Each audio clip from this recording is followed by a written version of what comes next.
Good morning friend, this is Ajit Kumar Gupta है और आज हम लोग इलेक्ट्रिसिटी के इस लास्ट डिस्कशन में हैं जहां हम देखेंगे आज इलेक्ट्रिक बल्ब। क्या होता है इलेक्ट्रिक बल्ब? तो एक इलेक्ट्रिक बल्ब के बारे में बोल सकते हैं कि यह सबसे छोटा एक डिवाइस है जो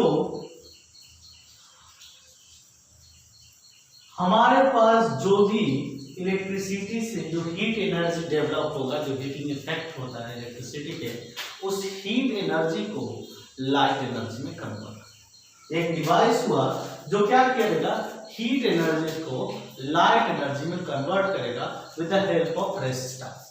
ठीक है, तो इलेक्ट्रिक बल्ब के बारे में बोल सकते हैं it is a simple device which convert heat energy to the light energy with the help of resistance. और रेजिस्टेंस की बात की तो इसमें जो रेजिस्टेंस होता है वो फिलामेंट होता है, जो आप नाइट्रोम टंगस्टन डिवाइस से आप बोलोगे तो बना। अब हम लोग देखें कि एक बल्ब के लिए हमारे पास क्या है। तो पहले जो टर्म्स है जो बल्ब को हम लोग देखते हैं वो है क्या, रेटेड वोल्टेज। अगर आप कभी बल्ब को खरीदने जा रहे हो, कभी लेने जा रहे हो, तो आप देखोगे कि हर बल्ब पर लिखा रहेगा एक voltage, 220 volt, 110 volt, 30 volt, 40 volt. ये रेटेड वोल्टेज क्या है इस, ठीक है। तो रेटेड वोल्टेज है कि ये इस बल्ब के अक्रॉस, अगर मान लिया जाए आप सर्किट में कभी भी बल्ब को यूज कर रहे हो तो रेटेड वोल्टेज या फिर उस पर लिखा गया वोल्टेज इस बात को सूचित करता है कि आप इस बल्ब के अक्रॉस यह मैक्सिमम पोटेंशियल डेवलप कर सकते हो। मतलब अगर आप फिलामेंट को सही तरह से या वर्क को सही वर्किंग में देख रहे हो तो यह एक मैक्सिमम पोटेंशियल होगी जो आप सर्किट में बल्ब के क्रॉस रखोगे और तब तक ये आपको लाइट प्रोवाइड करेगा। ठीक है, तो आपके बल्ब के ऊपर लिखा गया जो भी पोटेंशियल होता है वो उसकी मैक्सिमम पोटेंशियल है। अगर आप उस पोटेंशियल से ज्यादा का पोटेंशियल ड्रॉप आप बल्ब के क्रॉस दीजिएगा तो फिलामेंट जल जाएगा और उससे ही आप बोलते हो कि बल्ब फ्यूज। तो रेटेड वोल्टेज हो गया the maximum voltage drop, the maximum voltage drop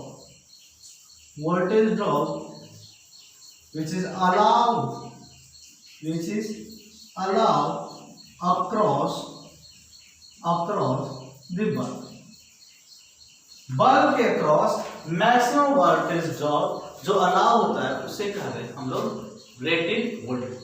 साथ ही साथ अगर आप बल्ब खरीद रहे हैं तो आपको चीज मिलता है क्या कि 220 वोल्ट 30 वाट या फिर 20 वाट 110 वोल्ट। मतलब कुछ तरह से उस पर दो बातें लिखी होती है, एक होते वोल्टेज के टर्म्स में, एक होती बल्ब पर लिखा हुआ पावर। तो एक जो टर्म जो वोल्टेज के टर्म्स में लिखा रहता है तो उसे हम बोल रहे हैं रेटेड वोल्टेज, और जो टर्म्स जो पावर के टर्म्स में लिखा होता है उसे कहा जाता है रेटेड पावर। अब अगर रेटेड पावर को समझा जाए कि रेटेड पावर क्या है तो समझे,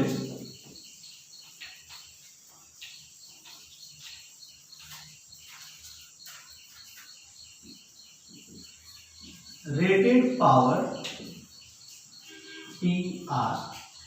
रेटेड पावर क्या है कि वह अगर मैक्सिमम पोटेंशियल किसी भी बल्ब के अक्रॉस आप देते, ठीक है, मतलब जो रेटेड वोल्टेज है अगर आप उस वोल्टेज के बराबर का पोटेंशियल ड्रॉप आप कभी भी डेवलप करते हैं तो उस केस में वह बल्ब आपको कितना मैक्सिमम पावर देगा उसे ही हम लोग कहते हैं रेटेड पावर।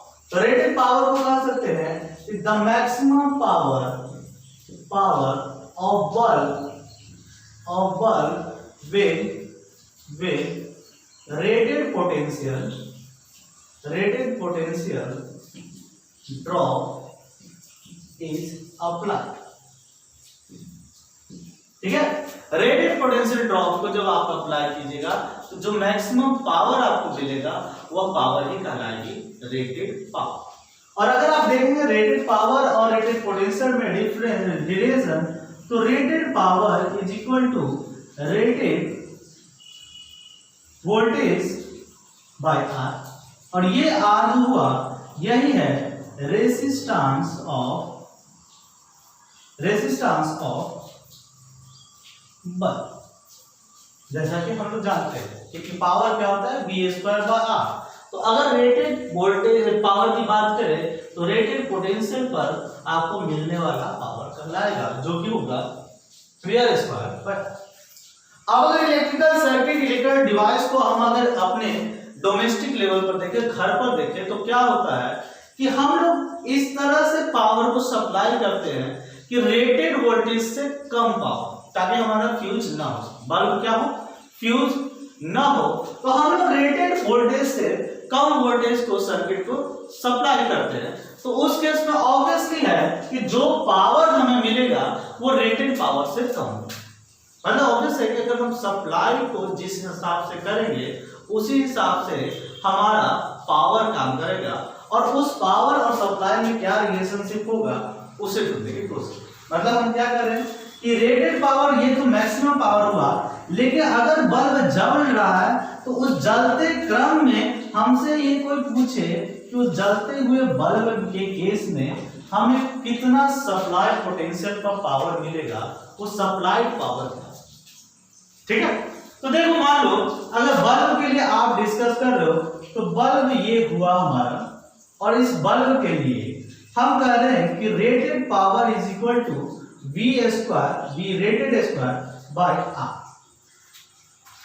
यहां पर क्या R को हमने क्या लिया है रेजिस्टेंस ऑफ बल्ब, ये बल्ब की रेजिस्टेंस है जो भी बल्ब हम ले।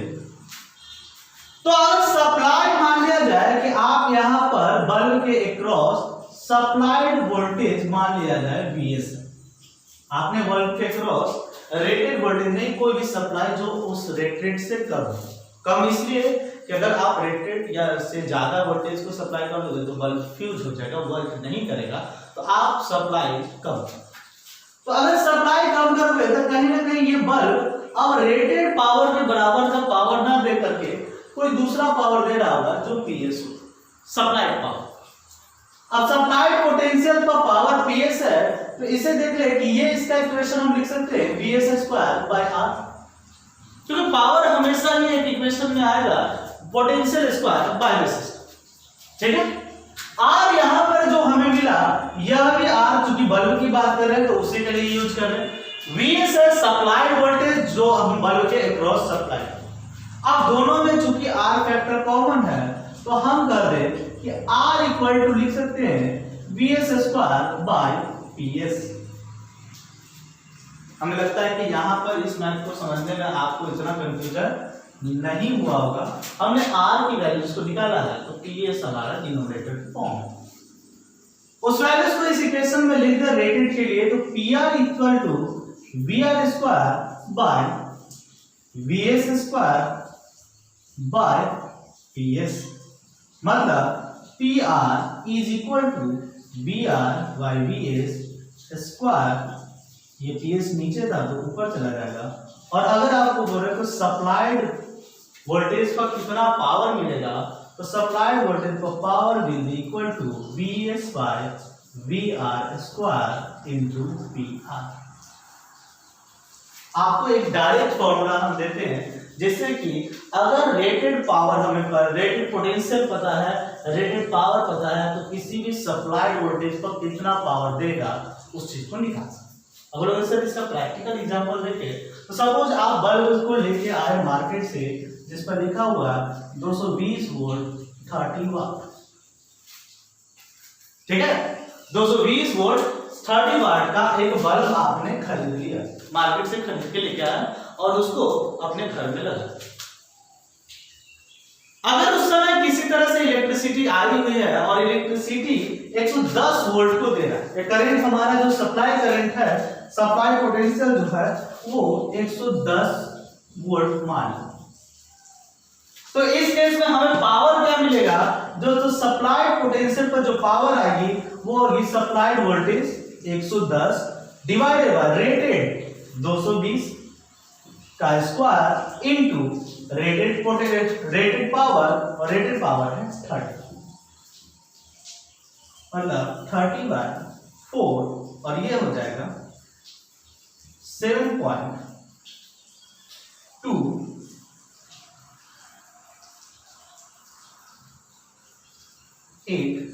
वाट।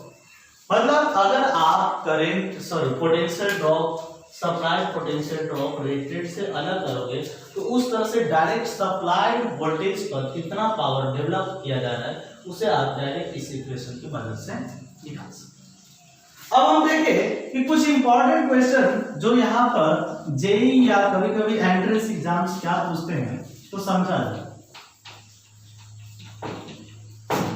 आपको क्या कर दिया जाता है कि कहा जाता है कि सीरीज कॉम्बिनेशन में दो बल्ब लगे हुए, बल्ब B1 बल्ब B2, ठीक है, सीरीज कॉम्बिनेशन। आपसे पूछता है कि अगर इसको मान लें कि ये 220 वोल्ट 30 वाट की बल्ब है, ये 220 वोल्ट 25 वाट की बल्ब है, तो आप बताइए कौन ज्यादा ग्लो करेगा या कुछ करेगा, ठीक है। इस केस में हमें क्या करना होता है कि हमें फाइंड करना होता है कि किसमें पावर क्या होगा या किसकी ब्राइटनेस क्या होगी, किसकी ज्यादा होगी, कैसे होगा, उस चीज को समझ। आप इन दोनों के डिफरेंस के हेल्प से आप हमेशा ही इक्वेशन में यहां जो निकाल सकते हो वो निकाल सकते हो कि rated power is equal to rated voltage square by R. मतलब रेजिस्टेंस ऑफ बल्ब आपको हर समय मिल जाएगा, ठीक है। और रेजिस्टेंस ऑफ बल्ब अगर आप दोनों बल्ब को निकालो, क्योंकि इन जनरल हम एक पर्टिकुलर प्रॉब्लम्स को नहीं ले रहे, हम ले रहे हैं कि सीरीज कॉम्बिनेशन में अगर बल्ब को लगा करके और आपसे पूछे कि कौन सा बल्ब ज्यादा ग्लो करेगा, ज्यादा ग्लो करने का मतलब है जो ज्यादा पावर को डेवलप करेगा, ठीक है। तो आप यहाँ पर इस रेटिंग से अनुसार से, रेटेड वोल्टेज और रेटेड पावर के अनुसार से आप यहाँ पर रेजिस्टेंस को निकाल सकते हो। और चूंकि सीरीज कॉम्बिनेशन में, ठीक है, चूंकि सीरीज कॉम्बिनेशन में आपकी करंट की वैल्यू सेम होती है, आपको पता है ये बात कि सीरीज कॉम्बिनेशन में दोनों ही बल्ब से करंट सेम जाए और पावर का मान, पावर की वैल्यूज हो जाती है I स्क्वायर R, ठीक है। तो I स्क्वायर R से क्या चीज को हम जानने की कोशिश करेंगे, तो अगर सीरीज कॉम्बिनेशन में बल्ब लगा हुआ है तो जिस किसी भी बल्ब की रेजिस्टेंस ज्यादा होगी, इनमें से जिसकी भी रेजिस्टेंस की वैल्यू ज्यादा मिलेगी वो ज्यादा ग्लो करेगा, ठीक है। अगर रेजिस्टेंस ज्यादा मिलेगी तो वो ज्यादा ग्लो करेगा, ज्यादा पावर डेवलप करेगा। तो आपको अगर सीरीज कॉम्बिनेशन में लगा करके बल्ब को डाल दे और आपसे पूछे कि कौन सा बल्ब ज्यादा ब्राइटर होगा, तो आप क्या करो, फटाफट इस फॉर्मूले की हेल्प से रेजिस्टेंस निकालो कि दोनों ही बल्ब में किसकी रेजिस्टेंस ज्यादा है और उसके हिसाब से आप क्या कर दो, तीन चीजों को निकालो। जैसे अगर इसमें पूछे कि इसमें से कौन सी बल्ब ज्यादा ग्लो करेगी, तो रेजिस्टेंस का हमें फॉर्मूला निकला रेजिस्टेंस का फॉर्मूला निकला VR स्क्वायर बाय PR, और दोनों में वोल्टेज सेम है, इसका मतलब डिनोमिनेटर में रेटिंग पावर, तो जिसकी रेटिंग पावर कम होगी, मतलब यहाँ पर रेटिंग पावर 25 है, तो 25 मतलब कि इसकी रेजिस्टेंस R2 और इसका रेजिस्टेंस R1 है, और यहाँ पर रेटिंग पावर 30 है।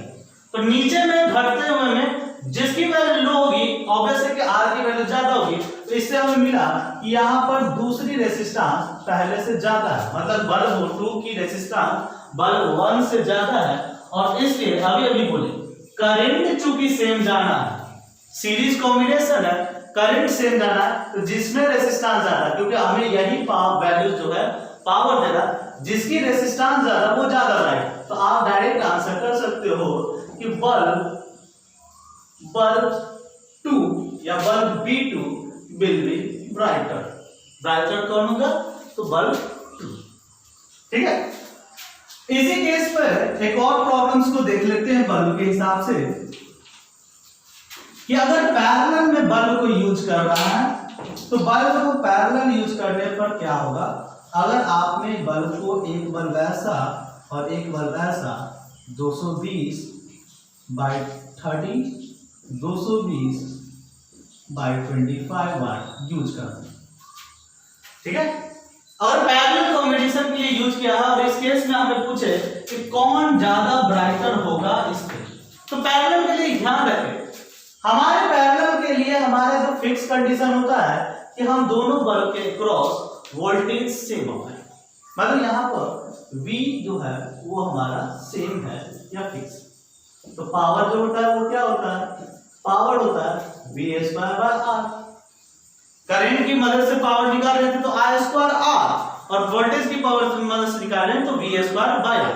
मतलब इस बार जिसकी रेजिस्टेंस कम होगी वो पावर ज्यादा होगी, ठीक है। तो बल्ब 1 बल्ब 2 हम जानते हैं रेजिस्टेंस का formula V R square by P R, ठीक है।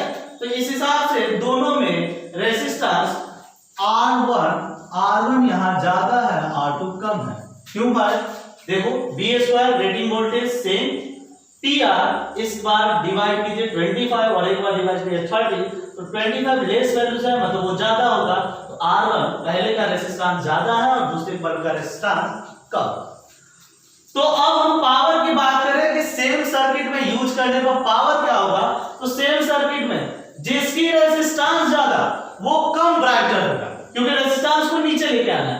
रेजिस्टेंस ज्यादा है मतलब इस बार B1 जो है कम ब्राइटर होगा और B2 ज्यादा। तो ब्राइटर कौन होगा, आपको ब्राइटनेस B2 की ज्यादा है। तो पैरेलल कॉम्बिनेशन में अगर आप फ्लिप की तरह ही देखना चाहते हो तो पैरेलल कॉम्बिनेशन में जिसकी रेजिस्टेंस कम वो ज्यादा ब्राइटर होगा, और सीरीज कॉम्बिनेशन में जिसकी रेजिस्टेंस ज्यादा वो ज्यादा ब्राइटर, ठीक है। तो ये थे हमारे बल्ब पर बेस्ड प्रॉब्लम्स। कुछ important devices, electronic devices, sorry electricity के डिवाइसेस को भी देखते हैं जो हमारे हेल्पफुल हो सकते, ठीक है।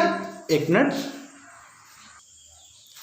अब हम समझे कि हीटर के केस में, हीटर एक डिवाइस जो पानी गर्म करने के लिए हमारे आसपास में यूज होता है नॉर्मल केस में।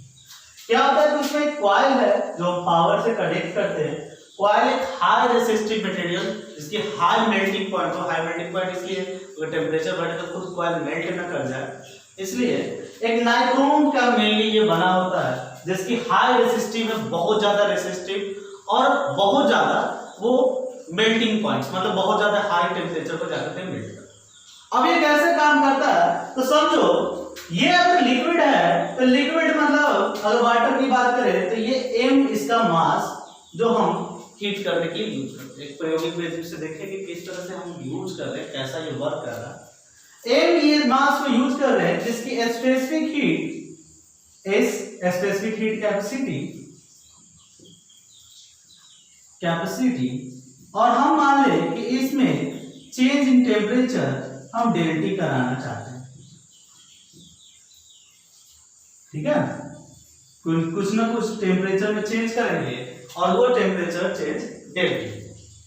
तो इस हिसाब से आप लोग फिजिक्स को पहले थर्मोडायनेमिक्स को पढ़े हैं, तो उसमें टोटल हीट रिक्वायर्ड जो होगी कि किसी m मास के सब्सटेंस जिसका स्पेसिफिक हीट कैपेसिटी S हो और उसमें डेल्टी टेम्परेचर चेंज कराने के लिए total heat required m is delta T। यह हीट है रिक्वायर्ड बाय सिस्टम अगर हम उसमें डेल्टी टेम्परेचर को चेंज कराना है। अब कह रहे हैं कि अब इलेक्ट्रिसिटी कॉइल या फिर बोल सकते हैं कि हीटर क्या करता है, तो हीटर इस रिक्वायर्ड हीट को सप्लाई करता है। रिक्वायर्ड हीट को सप्लाई करने का मतलब है कि हीट इक्वल टू हो जाता है पावर इनटू टाइम, ठीक है। जो पावर डेवलप हुआ इनटू टाइम यही है हीट एनर्जी। पावर क्या है, वी स्क्वायर बाय आर। तो जो हम बोल सकते हैं कि इसके द्वारा हीट डेवलप किया गया वो V square R by into T. यह जो टी है ध्यान रखिए स्मॉल टी हम यूज किए हैं टाइम के लिए। तो यह हीट है डेवलप्ड बाय हीटर और यह हीट है required by the substance to increase delta T amount of temperature. Temperature में डेल्टी चेंज करने के लिए यह हीट रिक्वायर्ड बाय सिस्टम और यह हीट जो सप्लाई है। तो ऑब्वियसली दोनों को बराबर होना पड़ेगा, मैथ समझाते हैं तो हम कह सकते हैं V square R into T equal to M S delta T, और यहां से हम कह सकते हैं कि V square into T divided by M S delta T into R. अब ये सेटलमेंट क्यों किए तो समझा कहीं ना कहीं अगर हम सिस्टम की बात करें तो इस सिस्टम में इस डेल्टी टेम्परेचर के चेंजिंग की बात करें, मतलब ये डेल्टी हमारे लिए फिलहाल कांस्टेंट है। यहां पर देखिए तो एक पोटेंशियल सप्लाइड मास और स्पेसिफिक हीट को हमने लिया है, तो ये भी फिक्स है, जो चेंज नहीं करेगा जब हम एक्सपेरिमेंट को चेंज करें। अगर एक्सपेरिमेंट को हम चेक कर रहे हैं, एक्सपेरिमेंट चल रहा है, तो उस समय हमारा सप्लाइड वोल्टेज भी चेंज नहीं करने वाला है, मास चेंज नहीं करने वाला है और स्पेसिफिक हीट नहीं चेंज करेगा, ठीक है। और डेल्टी का टेम्परेचर किस पर डिपेंड कर रहा है? टाइम पर, टाइम के साथ। और टाइम क्या किस पर डिपेंड कर रहा है? जो रेजिस्टेंस सिस्टम में डेवलप है। मतलब अगर हम इस इक्वेशन की हेल्प से एक स्टेटमेंट लिखना चाहें तो कह सकते हैं कि ये जो डेल्टी चेंज इन टेम्परेचर है उसका समय किस पर सीधे डिपेंड कर रहा है? रेजिस्टेंस पर। जो कॉइल यूज किया है उसका रेजिस्टेंस, अगर कॉइल का रेजिस्टेंस बहुत ज्यादा होगा टाइम बहुत ज्यादा लगेगा, कॉइल का रेजिस्टेंस कम होगा तो टाइम बहुत कम लगेगा, ठीक है। तो हम देख रहे हैं कि ये रेजिस्टेंस पर डिपेंड कर रहा है कि कितने समय में कॉइल हीट कर, ठीक है, जो हमारा मेन स्टेप।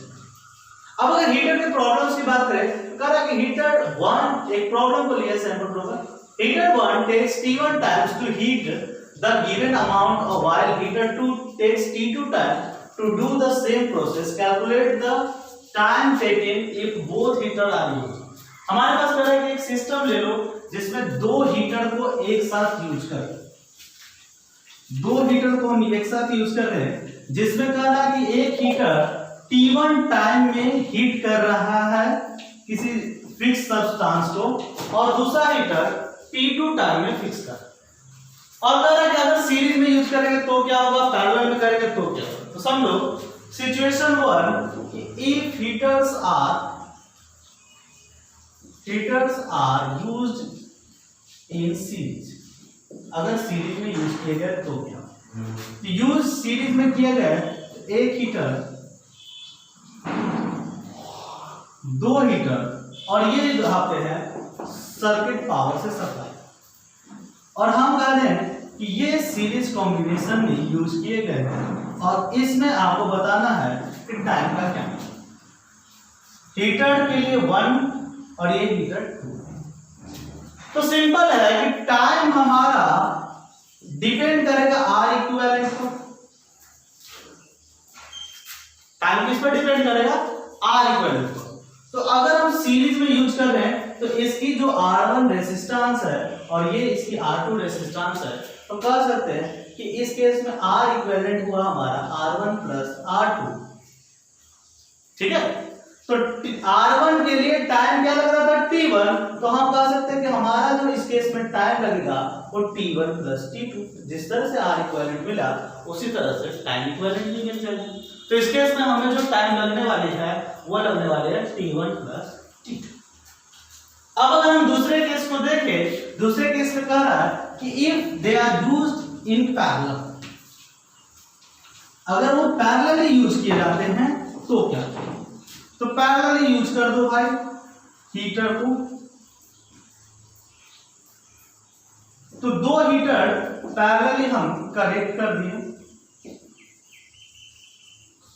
तो पैरेलल हीटर कॉम्बिनेशन में हम कह रहे हैं कि ये हीटर 1 और ये हीटर 2, जिसे हम पैरेलल कॉम्बिनेशन में एक सेम अमाउंट को डेवलप। फिर से हम वही बोलेंगे कि टाइम क्या होगा, तो वो आर इक्विवेलेंट पर डिपेंड करेगा।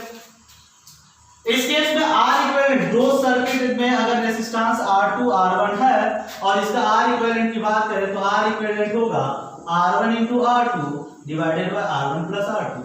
तो सिमिलरली टाइम भी जो हमारा होगा R1 के लिए इंप्लाइज T1 और R2 के लिए T2 और divided by T1 plus T2। ये एक फिक्स है, जिस तरह से R इक्विवेलेंट का लिख देगा उसी तरह से टाइम इक्विवेलेंट निकला। और आप अगर एग्जैक्ट डेटा रहता तो हम एग्जैक्ट आपको फिगर्स में बता देते कि किसमें कितना समय लगने जा रहा, ठीक है। तो ये हमारे लिए इलेक्ट्रिसिटी का ये पार्ट है। कुछ लोगों को अगर समस्या होगी कुछ पार्ट्स को और सब डिटेल कीजिए, तो आप कमेंट्स में कीजिए। अगर हमें लगा कि कुछ और पार्ट्स भी आपको और डिटेल में चाहिए या प्रॉब्लम्स के साथ चाहिए तो हम लोग उसके लिए सेपरेट वीडियो देंगे। फिलहाल इलेक्ट्रिसिटी के सेक्शन को हमारी ओर से यहाँ पर क्लोज करेंगे। इसके बाद हम आपको जेईई मेंस की क्वेश्चन सॉल्यूशन, आईडीएस की क्वेश्चन सॉल्यूशन और आपके पास एसी वर्मा की क्वेश्चन सॉल्यूशन के वीडियो जल्दी होंगे। Thank you.